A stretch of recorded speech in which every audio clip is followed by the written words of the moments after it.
Good evening, class. Today we'll be talking about authentic leadership.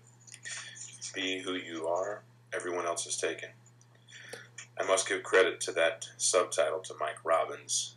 I recently watched a TED video, and that was the subtitle to a book that he's written, and it was just too good to leave out.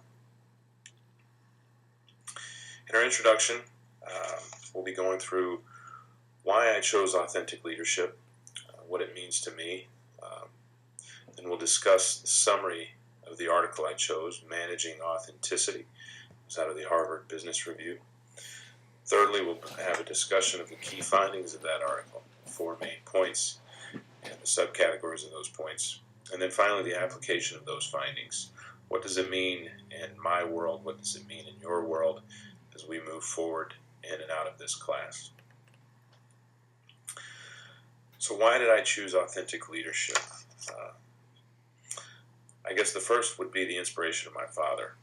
I started my working life when I was 14 years old as a laborer, helping for my father, who was at the time was a full-time Baptist minister as well as a full-time brick mason. I worked my first summer almost hating every brick I had to pick up and every bucket of mud I had to carry. The memories of those early years never fade because it was hot, nor does the image of my dad and the work ethic he displayed and taught me. As a mason, he was not a leader. In fact, we both worked for someone else. But he had a certain quality that people naturally gravitated toward. People wanted to hear what he had to say. They seemed to be quite confident with what he had to say.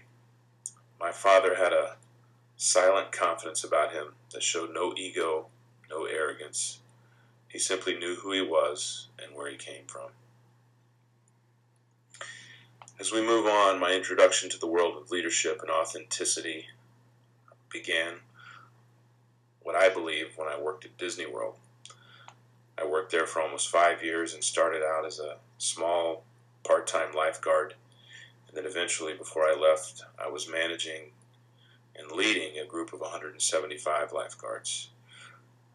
At this time, I didn't know that I enjoyed leadership as much as I did, and found myself gravitating toward leading roles and wanting to lead more and more people. I enjoyed my role as a leader, enjoyed my role leading lifeguards. The lifeguards confided in me, they began to trust me, and it seemed to come as second nature. As I got married, moved away, went through several jobs, it seemed as if I almost had a job once a year, or at least started a new job every January. I learned more and more about what it took to be a very poor leader rather than what it took to be a great leader.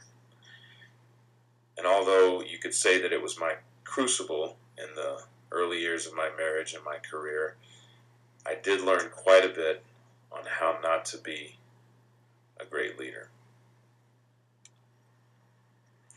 As we move on, the summary of Managing Authenticity.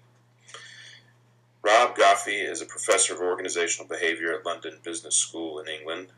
Gareth Jones is co-author as a visiting professor at Cited in Fontainebleau, France, and a fellow at the Center for Management Development at London Business School. He is also a former professor of organizational development at Henley Management College in Oxfordshire, England. Goffey and Jones are the founding partners of Creative Management Associates, an organizational consulting firm in London. Both authors explored qualities of authentic leadership, drawing on 5 years of research to write the article, as well as working consulting to leaders at levels of organizations in diverse industries. To illustrate their points, they used the experiences and reflections of authentic leaders they knew and studied. This article subtitled The Paradox of Great Leadership, and if you'll notice the quote at the bottom, if a leader is playing a role that isn't a true expression of his authentic self, followers will soon or later feel like they've been tricked. That tends to be the overarching theme of what's behind this article. It's the ability of any great leader to play a role that is an expression of their true self. It would seem that according to Mr. Goffey and Mr. Jones, they would recommend leaders become chameleons and change to their surroundings. I must admit it sounds a little far-fetched and somewhat hokey, but what they are really describing is self-awareness, a key component of emotional intelligence that allows great leaders to understand the people and surroundings around them. The key main topics of this article are 4 things that I drew out of it that deal with managing the perception. Know yourself and others. Use where you come from. Conform, but only just enough. The first thing we'll talk about is managing the perception.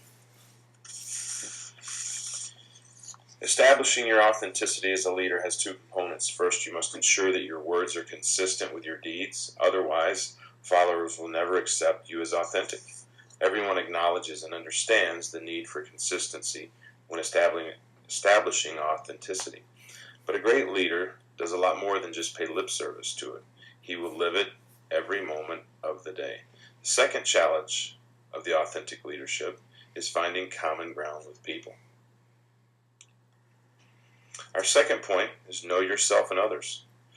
Over time and through various life experiences, a leader develops an extensive repertoire of roles, which can make them seem very different to different people in different situations. Besides possessing self-knowledge and skills and self-disclosure, great leaders must be able to recognize which aspects of their authentic selves, particularly groups of followers, are looking for.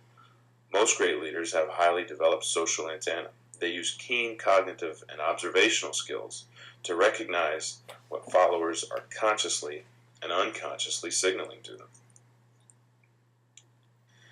Our third point, use where you come from. It is important for leaders to recognize that people frame their backgrounds in different ways, and that there are differences among them and even within cultures. This is one reason that so many authentic leaders work to stay curious and open to their followers' origins. Goffey and Jones give an example of a senior executive at a U.S. chemicals company. When he meets new team members, he always begins the conversation with the same question.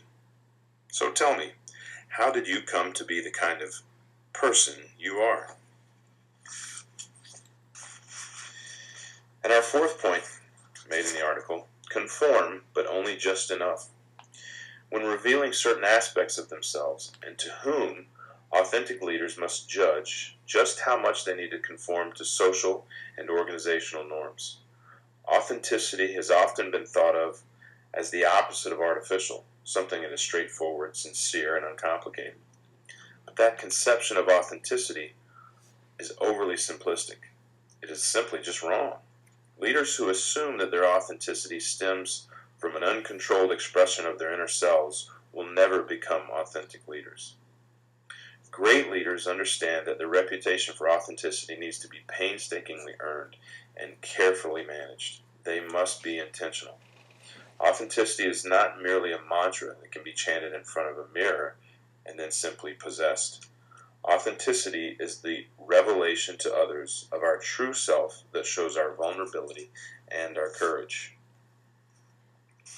Now we move to the final application of these findings. What does this mean? How does it apply to me? How does it apply to you? Well, as we've discussed and as we've read in other articles throughout our time in MBA503, we can each take something away from authenticity. At the very beginning, I stated a quote from Mike Robbins. It says, "Be who you are, everyone else is taken." That not only applies to just simply leadership, but it applies to us as human beings in general. You see, without us being simply authentic as an individual, we will never be authentic as a leader. That's the biggest takeaway, is that authenticity as a leader is a direct result of us being authentic as a person. In leadership, it shows itself because we listen to people. We're kind, we're caring, we're vulnerable, we share our weaknesses, we ask what other people's weaknesses are, we become great communicators, we're great listeners. That's what it means to me. How will it help my organization? As some of you may know, I bought a business last year with a business partner, and we've been trying to grow that business over the last 6 months. We've had great success, but after going through this course, I have found myself not being the leader that I wanted to be, or even the leader that I thought I would be. I've come up short in communication, I've come up short in vision, and extending that vision to my employees, and encouraging them and empowering them to make decisions and helping to change the organization. Just like we've talked about in this past week, organizational change can be somewhat hazardous. Lastly, how can I lead my employees and children? Well, I think it circles back to how does this apply to me? Being an authentic person means that I can be an authentic leader. And just like my father showed me, and at the time I never knew or understood exactly what he was or who he was, but now as I look back, I can see that he truly was authentic. And although he wasn't a great leader as a brick mason, he still is a great leader of a Baptist church and well respected within his community. And his authenticity shows through to his